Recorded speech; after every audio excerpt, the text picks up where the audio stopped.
Good day and welcome again to a few moments of conversation with yours truly, DR.CLK. Today we're going to share on the topic, the silent treatment. It's abuse, you know. We're going to share 4 ways to deal, and more specifically, 4 ways that I choose to deal with those who use silent treatment as a tool of abuse. Now, if you are in a relationship or in a situation where someone you love or family member or partner is oftentimes employing and using the silent treatment to get at you or to punish you and to abuse the relationship. Anything that is used outside of its created function is abuse. It is a violation of the moral and ethical and mutual respect and love one to another.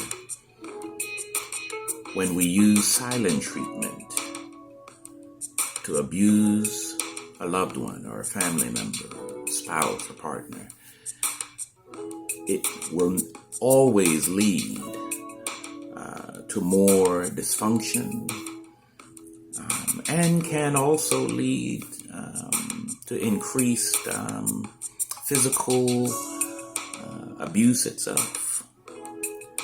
Now, for the record, I am not a psychiatrist, a psychologist, a sociologist. This post and this video is to share from my perspective and my experiences in dealing in relationships and dealing with life. It's sharing my opinion. Thank you for tuning in to hear my thoughts on the matter. But it's just that. Use it for educational, informational, and the disclaimer even as entertainment if you get a chuckle or two out of tuning in. But let's talk about this. Silent treatment as abuse. There are multiple moving parts and multiple moving elements as we talk about this context and this scenario. It's never good to see. It's never good to be a part of. It's never good to be on the receiving end of a silent treatment technique. But there are 2 salient, primary, core descriptions, definitions that I would like to share with you. And please feel free to share in the comments what you think. Give me some feedback, like, share, subscribe, press the bell for future uploads. We're going to have a great time in these conversations. But there are 2 areas that I would like to focus on, given that it can be very complex and complicated when you start talking about what's going on in silent treatment and the abuser and the perpetrator and the victim. Let's just focus today in this conversation on 2 parts. The first is that silent treatment is a form of communication. Yeah, it's a form of communication. Do you agree? Do you disagree? Well, let me expound a little bit more. Let me break it out a little bit more. When I say that silent treatment is a form of communication, it doesn't communicate information to the listener. It doesn't communicate any knowledge, external or abstract, or existential. It doesn't communicate any meaning to the individual that can be beneficial, for their upbuilding. It does, however, communicate the level of emotional immaturity in the perpetrator using the silent technique. It communicates their ignorance. Ignorance is lack of knowledge. It communicates their ignorance and lack of knowing how to communicate in a mature manner. How to communicate their frustrations, how to communicate their feelings, how to communicate their sadness, their anger.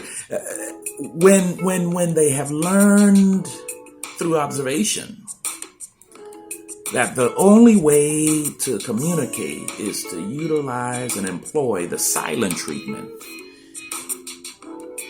It sends and communicates the message to the listener and anybody else observing that this person is emotionally immature and ignorant. That's right, I said it. Ignorant as to how to communicate in a mature manner. Think about it. Have you used the silent treatment on anyone? Maybe you used it before you learned and grew your understanding as to more excellent and more mature ways to what? Communicate. Yeah. I admit, yeah. That used to be a technique I used. And I thought it was fine. I thought it was fine. Until I realized that it really doesn't work.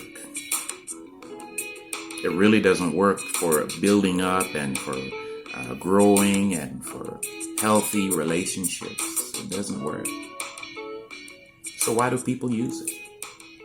Here's the second point. The second point and reason that I think, in my opinion, people employ and use the silent treatment in their relationships.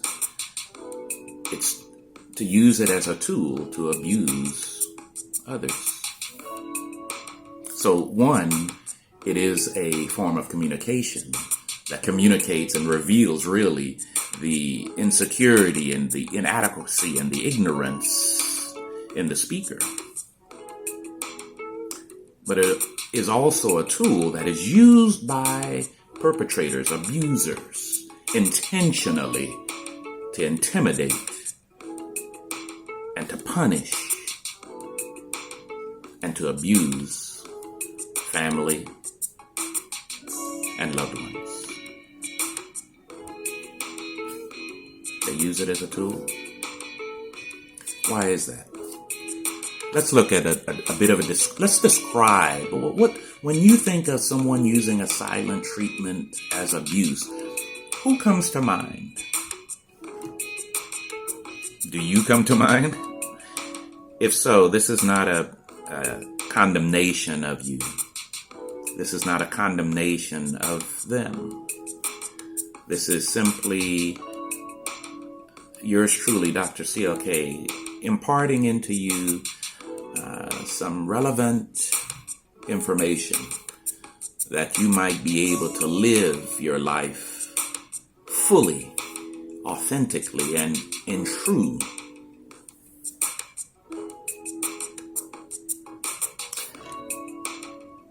A description of a person, a perpetrator that uses the silent treatment can take this form. We've already said that they're emotionally immature. But also, tell me in the comments if you agree. They're also self-centered. That is, they think the world revolves around them. And thirdly, they're selfish. In the relationship, they're the only one that gets what they want. Think about it. Day in and day out, they're the only one that gets their way. No one else is allowed to do anything that they want to do. So in a classic description, in my opinion, in my experience, of what a perpetrator or an abuser who uses the silent treatment, what they look like and what they act like, can be found in this way. After establishing a false narrative of teamwork and equal equity in the relationship, the silent treatment perpetrator lowers the boom and seemingly out of nowhere stops talking to you. Remember, this communicates the person that is using the silent treatment. It communicates their level of emotional immaturity and their ignorance when it comes to knowing how to communicate in a mature manner. I liken it to this story. I liken it to two people walking, and they're about to cross a bridge into a new year or into prosperity and into paradise. And all of a sudden, the silent treatment user, all of a sudden out of nowhere, stops and without saying a word, allows the other person to continue walking across the bridge into paradise. And after they get to the other side, the silent treatment abuser blows up the bridge and is left stranded in their discontent.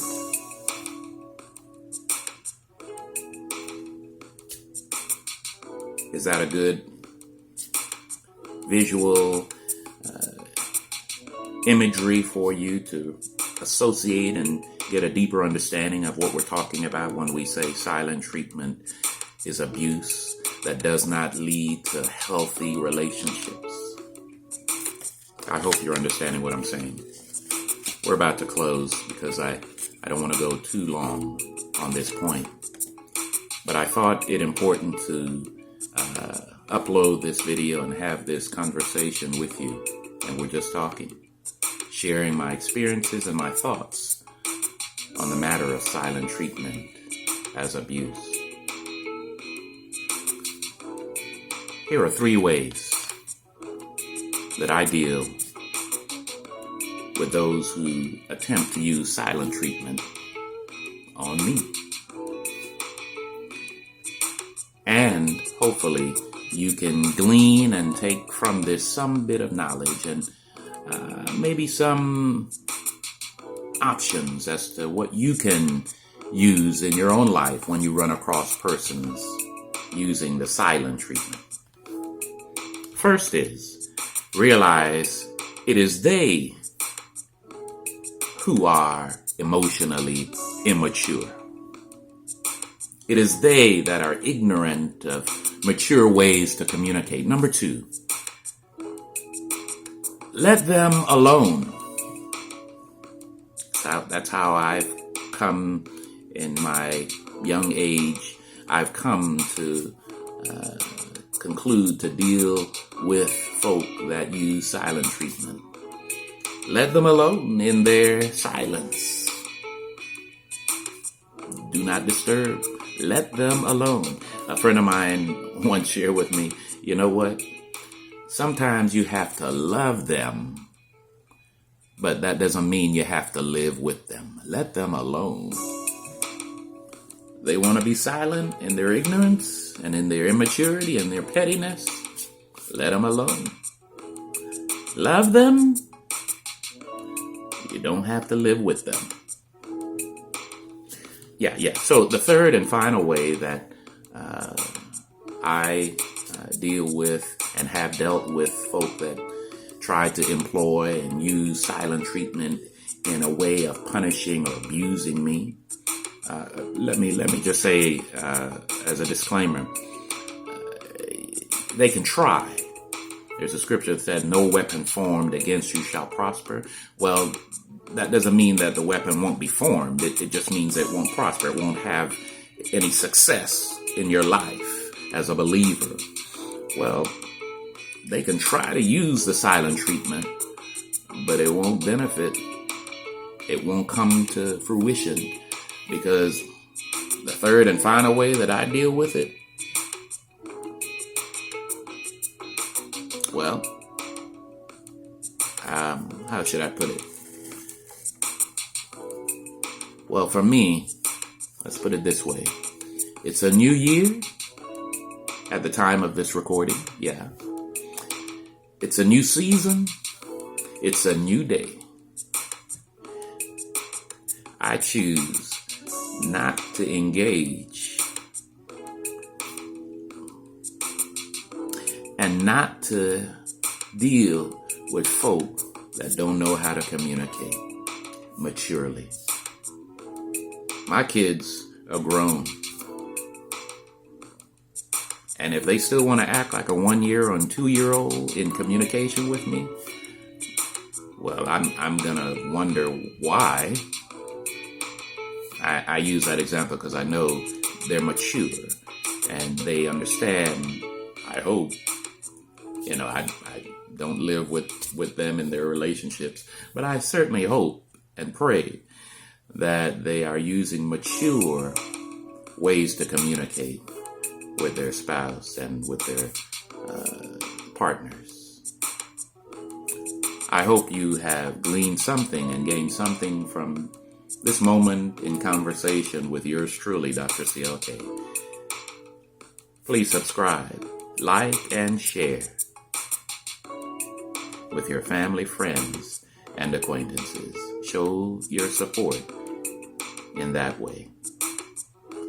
Until next time, blessings to you. This has been Moments in Conversation with DR.CLK.